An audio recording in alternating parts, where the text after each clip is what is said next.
Hello, my friends. Happy Monday. Hope everybody's Easter wrapped up very nicely, got some rest and relaxation over the weekend, and are gearing up for a busy week ahead. Before we do jump into the week, we have to make sure we attend to the headlines, as is usual here. You can see we've got the Joe Biden calendar up, and it looks like we have an agenda for him today. It's Monday, 18th of April. You can see pretty light schedule. We know that he was missing on Friday. Not really missing. He was over at Camp David, but he wasn't doing anything as far as we could tell, which is kind of par for the course for his weekends. Not a lot of activity going on. And of course, I always encourage people to unplug from politics unless you're the president. You really should stay plugged in. But Joe Biden's back Monday, April 18th. You can see not much going on. We've got the egg-ucation roll, which is some of the Easter celebration is going to be taking place. I thought that was going to be taking place over the weekend, but apparently not. It's on Monday. You can see President and the First Lady are going to be announcing some activities there at the White House, and then he's going to receive the daily brief at 1:45. The daily brief, at the almost end of the day. And so, okay, we see here press briefing by the press secretary. Jen Psaki's back, so she's going to be there at 4 p.m. So they're kind of getting a late start. It's a long holiday weekend. And so they're kind of 4 p.m. is when the press briefing, he'll get started. The daily brief usually comes out at about 10 a.m. But he's going to kick that off till about 1:45. So that's the president. Now, there are some other very interesting weekend Easter leftovers to talk about. You can see two of them. Number one, horrible story. We have over from the Mirror. A student dies during the Jesus Crucifixion reenactment. And the audience thinks it's part of a show because of the story. Right? That's kind of what happens here. We see those watching the Passion of the Christ play at university in Nigeria reportedly thought it was a joke, part of the performance, before realizing, no, this is serious. Student died. The guy's name was Sewell Ambrose, age 25, terrible. Undergraduate at a university fell down during the Passion of the Christ performance. Tragedy said to happen on Good Friday. First thought it was a joke. The student began bleeding after falling. People realized not a joke. Daily Star said at the time of the incident, everybody came together, rushed, tried to take them to the hospital. When the case became worse, he was taken to another medical center. It was from there he couldn't survive it. So terrible. I think these are photographs from it. He was playing the part of Peter, the apostle, when he collapsed. 25 years old, terrible. Says that he may have died of complications. So no details on what caused the death. The university is not yet to issue any more information about the tragedy. And then the rest of the article is talking about how Jesus died. And this is interesting. A doctor turned priest, Reverend Professor Patrick Pulicino, believes Jesus may have died as a result of complications from a shoulder wound and from being stretched out on the cross. So that sounds about right. Says the crucifixion is famously how he met his fate, but one scientist believed the fatal moment actually happened before the Romans' nails pierced his skin. Complications from a shoulder wound. So a little bit different cause of death being speculated about for Jesus. Now, that's one story on an Easter leftover. We have another story, this one coming out of Texas. Fort Worth Star-Telegram is telling us that a parent in an Easter bunny suit was handing out inappropriate eggs at the school for the school children. And yesterday we talked a lot about this. I mean, the kindergartners, as we know now, I think are growing beards and they're drinking alcohol. Three girlies shared that story with us. Jose Cuervo for some fifth grade kindergartners. Not a bad way to kick the week off, especially when you're under the stress of, COVID and Ukraine and World War III and nuclear weapons and all of that stuff. It's stressful for adults. And now the kids can identify however they want. Maybe they can, take on some of those adult characteristics. Anyways, the point here, this story says, a parent dressed in an Easter bunny costume caused chaos after handing out eggs filled with candy and then some with unopened condoms at an elementary school in Austin, Texas. Elementary school. Somebody writes on Twitter, this is not the Austin I signed up for. The candy and condom giveaway was happening during the pickup time. Elementary school came out and said, hey, we're real sorry about this. We were not planning this at all. We apologize. And so there's a little bit more from them over here. We can see it says we're working to review our safety protocols. Officials spoke with the parent who was actually in the costume. We get a little bit more information about it. Apparently, this parent is a pharmacist who was taking part in a safe sex clinic while dressed in the bunny suit. Afterward, they went to pick up their second grade student and decided to hand out candy in costume. The parent got mobbed by kids, called her husband, says, bring more candy. Her husband brought the wrong eggs. And chaos ensued. McClatchy News has reached out to Austin and more for comments. Here's the tweet from somebody who was there. Nathan Jensen says, a parent showed up at my kid's elementary school dressed as an Easter bunny during pickup, handed out eggs, mostly filled with candy, some with unopened condoms. Not sure this is the Austin I signed up for. So this Nathan Jensen, somebody on Twitter, professor of government, UT Austin, dad of 3, says, update, pharmacist ran a clinic in a bunny suit about safe sex. She picked up her second grader in costume, handed out some candy, got mobbed, ran out of candy, called her husband. Husband brought the wrong eggs. Chaos ensued. Different reporters are jumping into this. And you can see some other comments and reactions down there. Now, it could be an innocent mistake. Whoops, grabbed the wrong candy. Terrible ordeal for these parents. Or it could be part of a pattern that we have been seeing elsewhere around the country, causing a lot of parents to raise their eyebrows and go, what? Well, this is strange. Weird. We're having conversations about what can be taught in schools to kindergartners and young kids who are in elementary school. And then you start to see this pattern of weird, strange things happening. And some people seem like, they're trying to make political statements about some of this. Now, I'm not talking about these people, right? Obviously, we don't know the backstory here, who this woman is or what their motives are, if they have any at all. It could just be a total accident that sort of happened to fall into bad timing with the national conversation that's taking place around some of these other issues, which, of course, we're talking about Disney and the Florida bill and what's happening sort of in the culture in this country related to choices and what gets taught to children. So, interesting. Don't know. Too soon to come to a conclusion on that. Sounds like a traumatic event for those parents if it was unintentional. Could you imagine? Honey, what eggs were those? They both look at each other. Boo? Where'd you come from? Oh, I came from that little event with all the plastics everywhere. Okay, this could be trouble. So Easter leftovers, let's jump over to Drudge. You can see people were starting to lose a little bit of focus on World War III, nuclear war, the end of life as we know it, because Ukraine and Russia have a conflict. And because the interest was waning, we talked about this previously. Remember that on Google Trends showed that there was a big spike in interest in Ukraine. You can see this spike here in blue. From about, February 13th, we saw a lot of increase in activity, sort of peaked around February 20 to 26. Then we start dipping down into March, really drops off in March. Now we fast forward to where we're at here in April 10th. I mean, it's almost like where it was in the beginning, right? We're all sort of normalizing back down to, February and then going to be January levels. So that's causing a lot of concern because we're all supposed to, basically bend over backwards to drop everything and make sure that we fight for our Ukrainian allies, which is news to me that we're suddenly allies now. But anyways, the point here is that we see a lot of this activity. Russian nuke bombers are buzzing all over Ukraine. Zelensky's out there urging anti-radiation pills. You see here, Russian TV broadcasting captured Britons demanding release. And so I pulled this one up. Here you see, apparently there is a video of captured Britons urging Boris Johnson to negotiate a release. It says Russian TV broadcast a video. Britons captured fighting for Ukraine. And this is where things, start to escalate a little bit. Remember, Putin and his defense ministry for a long time has said that if you are, arming Ukraine, we might consider that to be an act of war. If you have soldiers there that are fighting on the grounds, we might consider that to be an act of war. And so here it looks like, right, the Russians have captured people who are saying that they're fighting under the British flag in some way, shape, or form. Two haggard-looking men identified as British nationals, Sean Pinner, asked to be exchanged for Medvedchuk, a wealthy Ukrainian businessman close to Putin.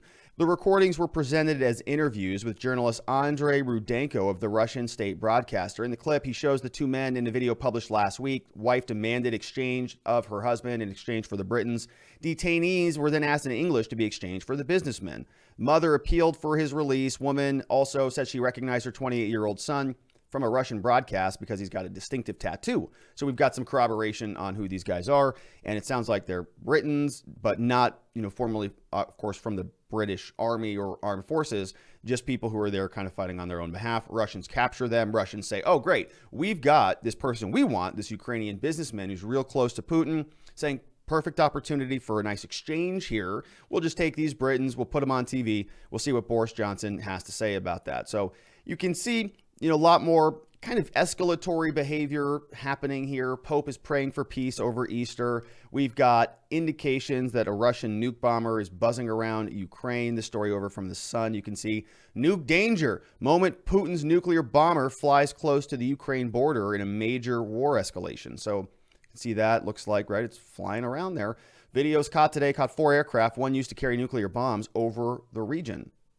Now, I guess the question would be, was it armed with nukes, or is this a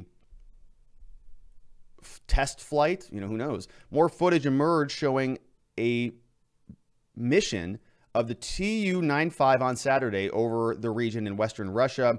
Very loud, only propeller-powered strategic bomber in operation today. Plane first flew 70 years ago. All right, so is it Putin has deployed this to buzz Britain in moments of high tension? All right, so it's kind of a standard operating procedure from Putin. Not to diminish it, of course. Anytime people start flashing around nuclear weapons or start talking in that language, I get really irritated about it, because I don't know what the U.S. interest is necessarily. At least I think I have a speculation about what the U.S. interest is in Ukraine, but it's different from what our bureaucrats have been telling us, right? They tell us it's about democracy and protecting our NATO allies, when really there's probably something a little bit more substantive under there that they're not really communicating to us. And so the idea that, the United States is going to send billions and billions and billions of dollars over there and potentially jeopardize, our livelihood and the sort of future of humanity, there's going to be serious consequences for all of this. And when we look back on it, I think we're going to be asking ourselves, was it worth it? Just like we did with COVID, just like we've done with this poor leadership over the last several years, right? Everything they tell us we got to drop everything for and make sure we invest all of our time, attention, money, resources, and blood, sweat, and tears into kind of turns out to be useless. So I don't trust their guidance to help us through this situation, because they have failed so miserably previously. But here, we can see we're sort of on we'll see what this does to the trends. We'll see if this spikes things back up, or, nuclear war. There's a lot of different terms that might be relevant, but not real good news to see that this stuff continues to escalate. Meanwhile, as Russia-Ukraine continues to heat up, we see here Goldman Sachs is reporting the U.S. is about to enter a recession, probably 35% chance in the next 2 years, which means it's probably considerably higher than that. History suggests the Federal Reserve, they write over on MSN from Bloomberg, says history suggests the Federal Reserve will have a difficult task up in the coming months. Fed's main challenge, reduce the gap between jobs and a slow wage growth. Achieving the so-called soft landing may be tough. Taken at face value, they say, these historical patterns suggest the Fed faces a hard path to a soft landing. Recession isn't inevitable because of post-COVID issues. 11 out of 14 tightening cycles since World War II were followed by a recession within 2 years, but only 8 of them even partially attributed to the Fed tightening. Economists recently have seen increasing odds of a U.S. recession, with 27.5% expecting a contraction in a Bloomberg survey in the first week of April, up 20% a month earlier. They expect the consumer price index to average 5.7 in the final 3 months from the previous 4.5% estimate. So Goldman, other economists saying about a 3% chance that we run into a recession the next 2 years. I do follow some other financial content creators and people who sort of live in this space, and they're all raising the red flags as well. And you're starting to see, I think, some slowdowns in some of the housing markets and some of the other markets around the country, especially here in Arizona. Now, Arizona's got a pretty booming housing market because everybody wants to come here. All those jerks from California keep coming over here and changing our voting demographics.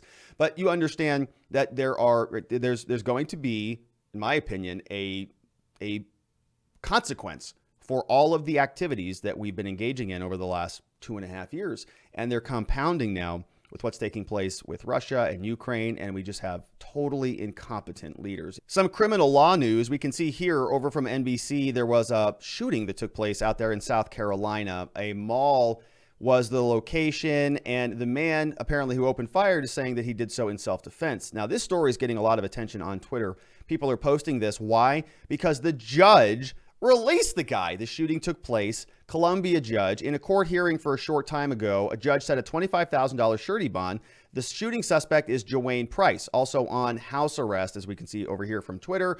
Going to be wearing an ankle monitor. The judge will allow Price to travel from home to work certain times of day. And people are just, outraged about this. And so let's see if we can break down what's happening here. We have the story comes about 22-year-old released under house arrest. Police booked him on suspicion of unlawful possession of a pistol after questioning him.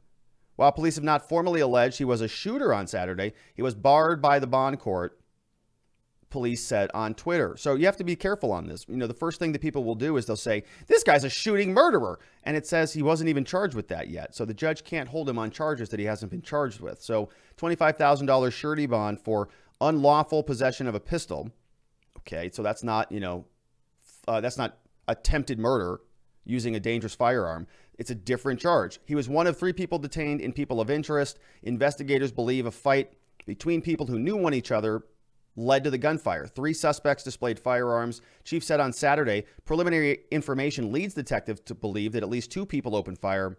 Hasn't been officially determined. Counsel for the defense, Rutherford, said outside the detention center, his client opened fire in self-defense after 2 people connected to Facebook threats against him started shooting first, unprovoked by him, he says. He called the police, turned himself in, turned over the firearm that was used, and gave a statement to Columbia Police Department. That's why he got a $25,000 bond. And so, I know the initial instinct on these is a lot of the times to say, these judges are letting these criminals out there. But let's just put the hat on the other foot for a minute and let's ask ourselves whether or not, what happens if you're somebody who's defending yourself with a firearm? Some couple of lunatics come at you and they start attacking you and you pull out your firearm and you fire back in self-defense. Well, you want the benefit of the doubt on that thing, wouldn't you? You'd want to make sure that if you went into court and you did what was responsible after the shooting, you call the police, you turn your firearm in, you sort of do everything right. You go into the court, you say, hey, I'm here to help. The whole thing started this way. What can I do to help you? You'd sort of expect to get a little bit a benefit of the doubt on that. Now, I always recommend people, do that with the help of an attorney, of course. You don't just call the police. Hey, I just shot a couple guys, right? That's not the right way to do that. So you can get in touch with a local attorney in your local jurisdiction. But the point here, a lot of people will jump out of their seats when they see a headline like this. I can't believe this is happening. And we don't know enough yet, right? The judge may have taken a look at this case and said, yeah, this guy's pretty decent citizen, and so, yeah, we'll put some precautions on you, but we're not going to hold you indefinitely.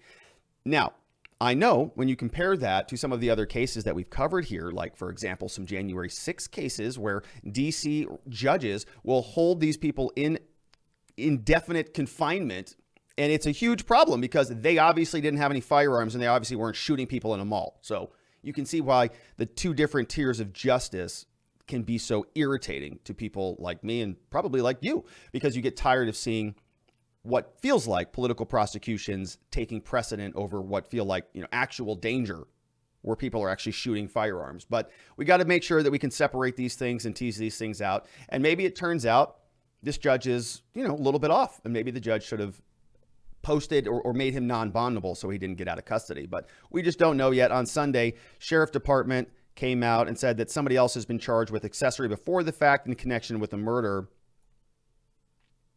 South Carolina seen a rash of multiple shootings. Yeah, so that was unrelated. Joe Biden's asking for tougher gun laws in the wake of these shootings, so that's going to be fun. We have other legal news. Alex Jones and InfoWars in a little bit of hot water, apparently. Maybe more or less we can see. You see here that they're filing for bankruptcy.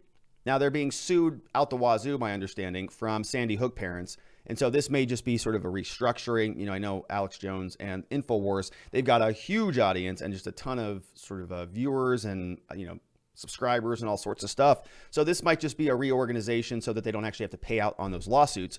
More here from Bloomberg says a company owned by Alex Jones, far right, InfoWars sought Chapter 11 protection in southern Texas with liabilities of as much as $10 million, according to a court filing. Chapter 11 filings allow a business to keep operating while working on a turnaround plan and pause pending civil litigation. So, in other words, it's not we're broke and we have to go out of business. We're just restructuring things and moving assets around. Jones and his company last year were found liable defamation brought by relatives of Sandy Hook. Trial took place in Connecticut. The size of the damages has yet to take place. He was found liable in similar proceedings in Texas. So probably just a reshuffling of a couple of, business entities or whatever it is that he's got going on there, but still interesting. And I think he's probably going to catch a lot of criticism on this to say, oh, well, you just don't want to pay those parents. And we'll see what the amount of those damages are, but probably not insignificant. Over on locals, we've got a story shared here by Vienticus. We see here hidden taxes from John Stossel. And I absolutely rage when we start talking about taxes, as many of you probably know. But here you can see hidden taxes from Stossel saying that, yeah, many Americans just think that they just pay income taxes. They don't realize there are taxes on basically everything you do, virtually including breathing, but it's soon to be probably breathing, you CO2 emitting disgusting human.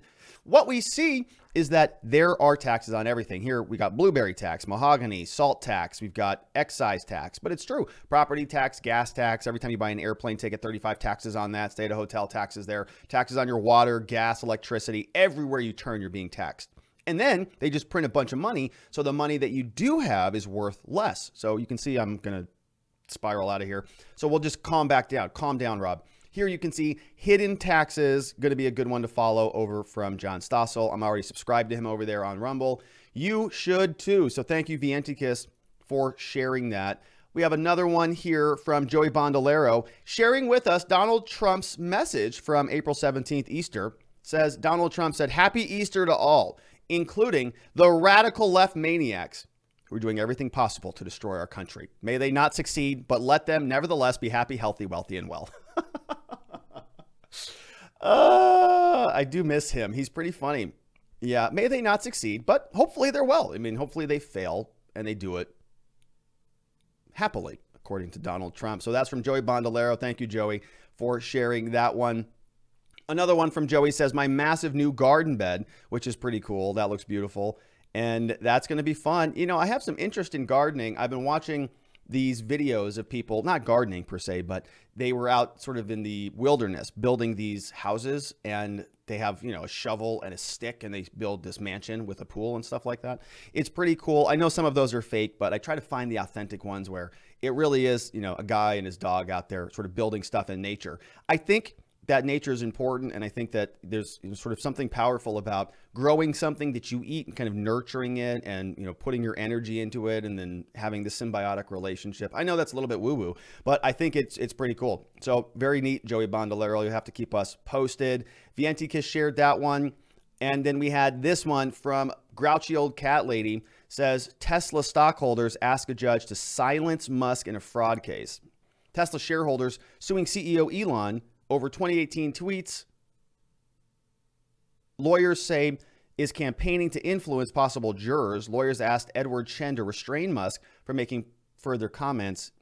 He made a controversial offer to take over Twitter. So I don't know where this came from, Grouchy Old Cat Lady, but that seems interesting. I know Elon has some litigation going on, probably a lot of it, but if there's some good stuff to follow, maybe we can add him to the docket and check in on some of those Elon cases, because he's doing some interesting things out there, no question about it. A couple comments from yesterday's show. We've got Rob Govea, he is being tagged, that's me, from Heather, says, wanted to comment on the ship sinking. First, Ukraine does have a navy, goes out of Odessa. Ukraine has the Black Sea at the southern port, the Sea of Azov, which is in the east. Second, the cruise missile was called the Neptune. It was believed to have been shot from land out to sea to hit the ship. Whatever started the fire, the Neptune cruise missile or just the fire, they could not get the blaze under control. Munitions on the ship ignited. They could not save the ship after that. Yeah, that's interesting. So very, very good details there from Three Girlies. And that was on the idea, we talked about this briefly, but apparently the Russians had a big battleship or a missile cruiser or something significant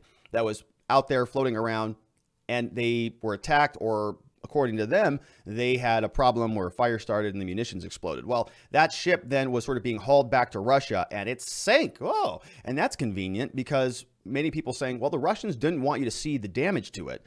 Another comment from Marty Lund saying, happy Easter to Marty. Happy Easter to you. And we have here, Samuel Adams says here, I guess I'll wait till the clips in the morning on Rumble, not watching on YouTube. And yeah, they sync up right after I post them on YouTube. They sync up over to Rumble. So you can see here, like this one got synced up here yesterday. That was the headlines from yesterday. So just give it a minute. After I upload it to YouTube, it'll sync automatically over to Rumble, and it should also sync automatically up over to Odyssey, which is pretty convenient, but it will be a delay, obviously, until some of those platforms sync up. So those were the comments over from locals. Thank you, everybody, for the comments and the great stories. You can see here we have some supporter comments on YouTube. Says Elizabeth C. posted back on the headline show from yesterday talking about Easter, saying she should bring her brother husband along. That is in response, I believe, to Ilhan Omar.